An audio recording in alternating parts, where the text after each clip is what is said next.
All right, so tonight we have Fabio Wardley, Justis Huni, about 8:30 tonight, depending on when I get home. I'm meeting a friend. I'm meeting one of my friends at about 5. So we're meeting up for a couple of hours and we're literally just going for a spin. So hopefully I'll be home by about 8-ish, probably leave about 8 because it's not that far from here. So we will go live at 8:30.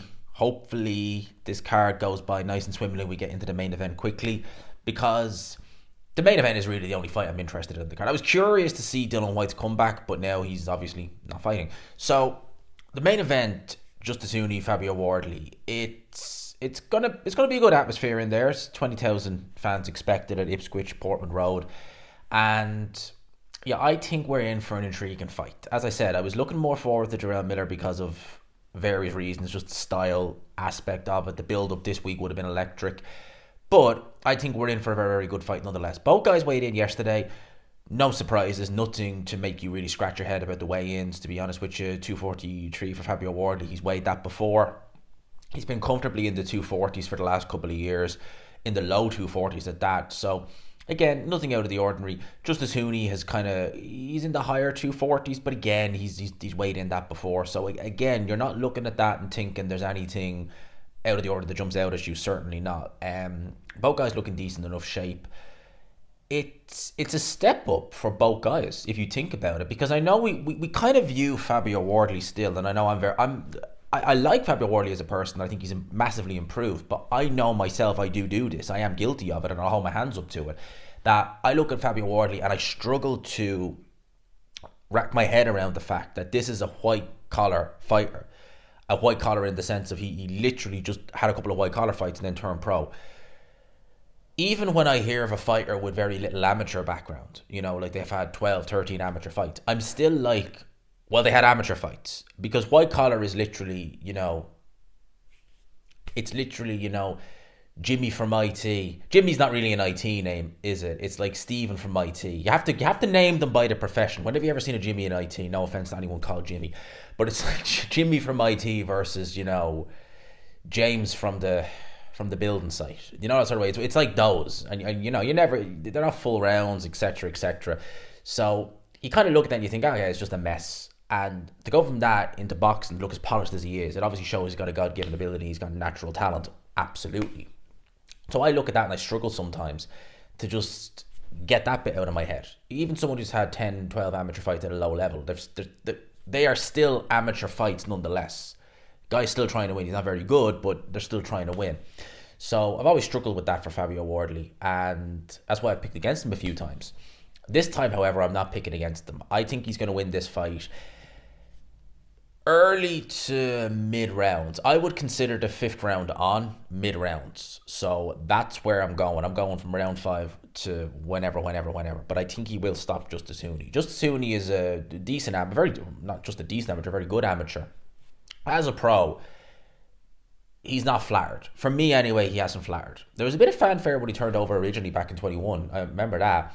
And I remember looking, thinking, he's all right. And then obviously he had a couple of fights. The Kevin Laredo fight really jumps out at you.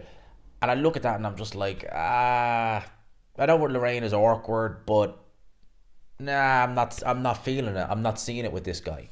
And I reckon Eddie Hearn and everyone else felt that as well, because it was after that fight the level dropped. Like, you're going from Kevin Laredo, who was a heavyweight, he's a fringe world level, right? You're going from that to just dropping the level altogether. That tells me they looked at that and thought, oh my God, this guy needs a lot more work. Because I understand you having a bit of a tough fight, but you don't need to drop it down to the level they dropped it down to, if you know what I mean. Like, take Jared Anderson, for example. He fights Charles Martin, and they do drop the level, but then he's fighting like the Roberto, is it Mary or something his name? Is it Roberto Mary or something like that? Mary his name is. They bring that in. And that's not a terrible level to drop down to, right? Whereas the level Hooley's dropped down to was just awful. So I reckon that everyone is pulling the brakes on him, and now they put him in with Fabio Wardley. I think he'll be awkward early on in this fight. I certainly do think that. I think that the better schooling will show, as it has several times whenever Fabio Wardley has fought someone who was a decent, or at least an accomplished amateur, if nothing else. You've seen the better schooling shine through early on, but ultimately it's ended in catastrophe. It's ended in Fabio Wardley standing over them. In Fraser Clark's case, I mean, that was vicious. You saw at the start of the video. I always showed that at the start of a Fabio Wardley video because it's just, you have to understand, this is what this guy brings. The power, the hand speed, everything, the ferocity. You know, when you look at Deontay Wilder, and Fabio Wardley has a lot more wrinkles to his game in terms of, you know, technique and everything that Deontay Wilder ever did. Wilder just had the right hand. But if you look at someone like a Deontay Wilder, how many people did he go in there who were better than him technically? Loads of them, right? And although he was a bronze medalist in the Olympics, we do forget that. But he looked like someone who, you know, was just brought from anywhere and just given a pair of gloves, but could hit very hard. He's horrible technique. But when he was world champion, and even when he was, you know, up and coming, it was that ferocity, more so when he was world champion, it was that ferocity and intensity and that just desire to win that won him fights, that where he was clearly not the better fighter. Clearly. And I see something like that in Fabio Wardley. Again, I think he's got more wrinkles to his game than Deontay Wilder. He's got a better jab. He's fast. I think he can punch with both hands as well. My only concern for Fabio Wardley is stamina. Because against Fraser Clark in the first fight, it was fought at a decent clip, it has to be said. Fraser Clark showed a crucial element of experience. Because Fraser Clark was Fraser Clark was more tired than Fabio Wardley post-fight.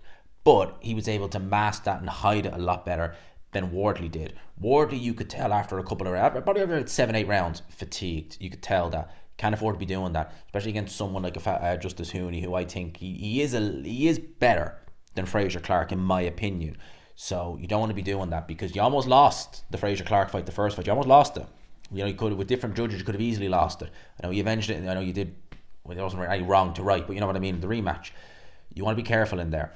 I think it's going to be awkward for the first couple of rounds, maybe the first 3-4 rounds. Once Wardley gets a hand on it, starts letting the hands go, it's going to be all she wrote pretty quick. So that's my final thoughts on this. That's my thoughts on the whole. Well, I'm not really going to give my thoughts on the undercard because won't go there. But that's my thoughts on this fight. Let me know yours in the comment section below. I hope to see you all 8:30 p.m. this evening. Smash the like button if you could, and subscribe, of course, if you haven't already.